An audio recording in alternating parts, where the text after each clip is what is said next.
Silicon ಸಿಟಿಯಲ್ಲಿ ನಟ junior NTR ಹವಾ ಜೋರಾಗಿದೆ. ತೆಲುಗು ನಟ ಜೂನಿಯರ್ ಎನ್ಟಿಆರ್ ನೋಡಲು ಮುಗಿಬಿದ್ದ ಫ್ಯಾನ್ಸ್.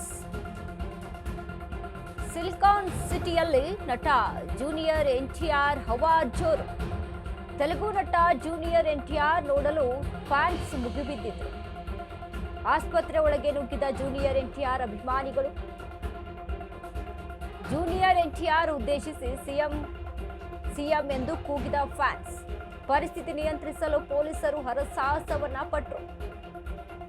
ಸಾವಿರಾರು ಸಂಖ್ಯೆಯಲ್ಲಿ ಸೇರಿದ್ದ ಅಭಿಮಾನಿಗಳು. ಹುಚ್ಚಾಟ ಮೆರೆದ ಅಭಿಮಾನಿಗಳಿಗೆ ಬಿತ್ತು ಲಾಠಿ ಏಟು.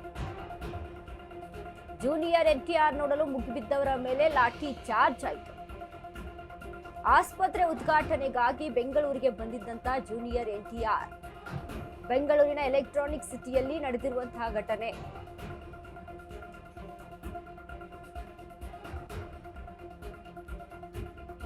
ನೋಡಿ, ಯಾವ್ದಾದ್ರು ಒಂದು ಸೆಲೆಬ್ರಿಟಿ, ಯಾವ್ದಾದ್ರು ಒಬ್ರು ನಟರು ಬಂದಿದ್ದಾರೆ ಅಂತ ಅನ್ನುವಂತ ಸಂದರ್ಭದಲ್ಲಿ ಅಭಿಮಾನಿಗಳು ಈ ರೀತಿಯಾಗಿ ಹುಚ್ಚಾಟವನ್ನ ಮೆರೀತಾ ಇರುವಂತದನ್ನ ನಾವು ಎಲ್ಲೆಡೆ ಗಮನಿಸ್ತೀವಿ.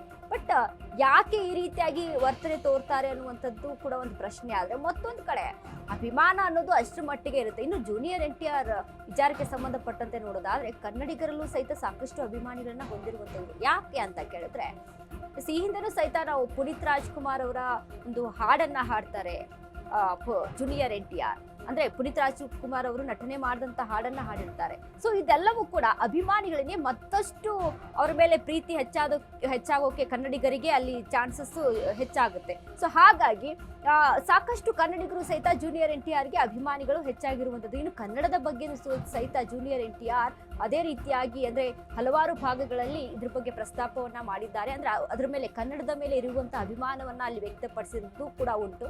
ಬಟ್ ಇಲ್ಲಿ ಏನಾಗುತ್ತೆ ಅಂತ ಅಂದ್ರೆ,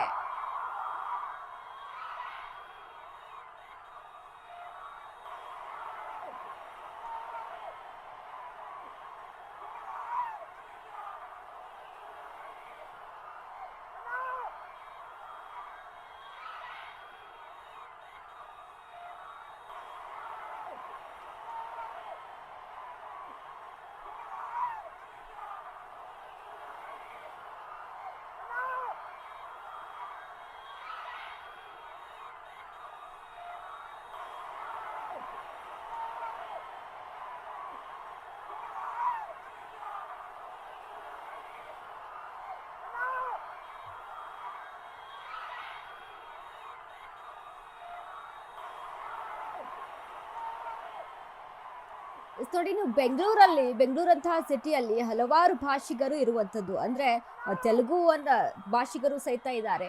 ಹಾಗಾಗಿ ತೆಲುಗು ಅಭಿಮಾನಿಗಳು ಸಹಿತ ಹೆಚ್ಚಾಗಿರುವಂಥದ್ದು. ಸೊ ಹೀಗಾಗಿ ಯಾವುದೇ ಒಬ್ರು ನಟರು ಬಂದಿದ್ದಾರೆ, ಸೆಲೆಬ್ರಿಟಿ ಬಂದಿದ್ದಾರೆ ಅಂತ ಅಂದಾಗ ಅಭಿಮಾನವನ್ನ ತೋರಿಸೋದು ಅದು ತಪ್ಪು ಅಂತಾನು ಹೇಳೋಕ್ಕಾಗಲ್ಲ. ಬಟ್ ಈ ಒಂದು ಸಂದರ್ಭದಲ್ಲಿ ಈ ರೀತಿಯಾಗಿ ಗಲಾಟೆ ಆಗುವಂಥದ್ದು, ಜನಸಂದಣಿ ಆಗುವಂಥದ್ದು, ಈ ರೀತಿಯಾಗಿ ರಶ್ ಆಗುವಂಥದ್ದು ಕಾಮನ್ ಆಗಿರುತ್ತೆ. ಆ ವಿಚಾರಕ್ಕೆ ಸಂಬಂಧಪಟ್ಟಂತೆ ಪೊಲೀಸರು ಸಹಿತ ಅದನ್ನು ನಿಯಂತ್ರಣ ಮಾಡೋದಕ್ಕೆ ಮುಂದಾದರು. ಬಟ್ ಹೀಗೆ ಓಪನ್ ಆಗಿ ನೋಡಿ, ಈ ಹಿಂದೆನೂ ಸಹಿತ ನಾವು ಗಮನಿಸಿದ್ವಿ ಎಷ್ಟೋ ಘಟನೆಗಳನ್ನ. ಯಾಕಂದ್ರೆ ಈ ಸೆಲೆಬ್ರಿಟಿಗಳು ಬಂದಂಥ ಸಂದರ್ಭದಲ್ಲಿ ಅಭಿಮಾನವನ್ನು, ಅಂದ್ರೆ ಹುಚ್ಚಭಿಮಾನ ಅಂತ ಹೇಳಿದ್ರು ಕೂಡ ಅದು ತಪ್ಪಿಲ್ಲ. ಯಾಕಂದ್ರೆ ಆ ರೀತಿಯಲ್ಲಿ ಕೆಲವೊಂದು ಜನಗಳು ವರ್ತನೆಯನ್ನ ತೋರ್ತಾ ಇದ್ದಾರೆ. ಸೊ ಹಾಗಾಗಿ ಸೆಲೆಬ್ರಿಟಿಗಳು ಯಾರೇ ಇಂಥ ಒಂದು ಮಟ್ಟಿಗೆ ಸೆಲೆಬ್ರಿಟಿಗಳನ್ನ ಕರೆಸ್ತಾರೆ, ಸೆಲೆಬ್ರಿಟಿಗಳು ಬರ್ತಾರೆ ಒಂದ್ ಕಡೆ ಅಂತ ಅಂದಾಗ ದಯವಿಟ್ಟು ಅದಕ್ಕೆ ಸೂಕ್ತವಾದಂಥ ಭದ್ರತೆಯನ್ನ ನಿಯೋಜನೆ ಮಾಡ್ಕೊಳ್ಳೋದು ತುಂಬಾ ಒಳಿತು. ಯಾಕಂದ್ರೆ ಬೆಂಗಳೂರಲ್ಲೇ ನಾವು ಗಮನಿಸಿದೀವಿ ಎಷ್ಟೆಲ್ಲ ಘಟನೆಗಳಾಗಿದೆ ಅಂತ. ಕಾಲ್ ತುಳಿತ ಆಗಿ IPL ಸಂದರ್ಭದಲ್ಲಿ IPL ವಿನ್ ಆದಂಥ ಸಂದರ್ಭದಲ್ಲೂ ಸಹಿತ ನಾವು ಬೆಂಗಳೂರಲ್ಲಿ ಆ ಘಟನೆಯನ್ನ ನೆನಪಿಸ್ಕೊಳ್ಬೋದು. ಯಾಕಂದ್ರೆ ಅದರಿಂದ ಅಲ್ಲಿರುವಂಥ ಸ್ಟಾರ್ ನಟರ ಮೇಲೆ ಅದರ ಒಂದು ಪ್ರಭಾವ ಬೀರುತ್ತೆ. ಸೊ ಹಾಗಾಗಿ ಒಂದಿಷ್ಟು ಭದ್ರತೆಯನ್ನ ನಿಯೋಜನೆ ಮಾಡ್ಕೊಳ್ಬೇಕಾಗುತ್ತೆ. ಯಾರೇ ಕರ್ಸಿರ್ಬೋದು, ಯಾಕಂದ್ರೆ ಅಲ್ಲಿ ಯಾರು ಸೆಲೆಬ್ರಿಟಿಗಳನ್ನ ಅಲ್ಲಿ ಕರ್ಸಿರ್ತಾರೋ, ಇನ್ನು ಸೆಲೆಬ್ರಿಟಿಗಳಿಗೂ ಸಹಿತ ಆ ಜವಾಬ್ದಾರಿ ಇರಬೇಕಾಗುತ್ತೆ.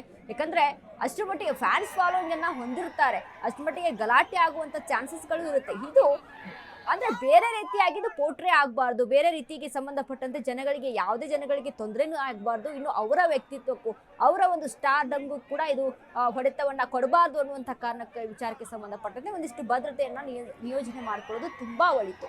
ಬಟ್ ಅಲ್ಲಿ ಅಭಿಮಾನ ಅನ್ನುವಂಥದ್ದು ಹಾಗೆ ಯಾರಾದ್ರೂ ಸೆಲೆಬ್ರಿಟೀಸ್ಗಳನ್ನ ನೋಡಿದ್ರು ಅಂತ ಅಂದ್ರೆ ಅಭಿಮಾನಿಗಳು ಈ ರೀತಿಯಾಗಿ ವರ್ತನೆ ಮಾಡ್ತಾನೆ ಇರ್ತಾರೆ. ಬಟ್ ಅಲ್ಲಿನ ಪೊಲೀಸರು ಅದನ್ನ ನಿಯಂತ್ರಣ ಮಾಡೋದಕ್ಕೆ ಅಂತ ಅಲ್ಲಿ ಮುಂದಾಗಿದ್ರು, ಲಾಠಿ ಚಾರ್ಜ್ ಅನ್ನ ಸಹಿತ ಮಾಡಿದ್ದಾರೆ ಅನ್ನುವಂತ ಇನ್ಫಾರ್ಮೇಶನ್ ಇದೆ. ಸೊ ನೋಡಿ, ಇಷ್ಟರ ಮಟ್ಟಿಗೆ ತಾರಕಕ್ಕೇರ್ತಾ ಇದೆ ಅಂತ ಅಂದ್ರೆ ಸೂಕ್ತವಾದಂತ ಒಂದು ಭದ್ರತೆಯನ್ನ ನಿಯೋಜನೆ ಮಾಡ್ಕೊಳ್ಳೋದು ಒಳಿತಾಗುತ್ತೆ. ಒಂದು ಬ್ಯಾರಿಕೇಡ್ ಹಾಕುವಂತ ವ್ಯವಸ್ಥೆ ಆಗಿರ್ಬೋದು, ಅಥವಾ ಅಭಿಮಾನಿಗಳಿಗೆ ಸೂಕ್ತವಾದಂತ ನಿಲ್ಲೋದಕ್ಕೆ ಸ್ಥಳವನ್ನ ನಿಗದಿ ಮಾಡುವಂಥದ್ದಾಗಿರ್ಬೋದು, ಇದನ್ನೆಲ್ಲ ಮಾಡ್ಕೊಳ್ಬೇಕಾಗುತ್ತೆ.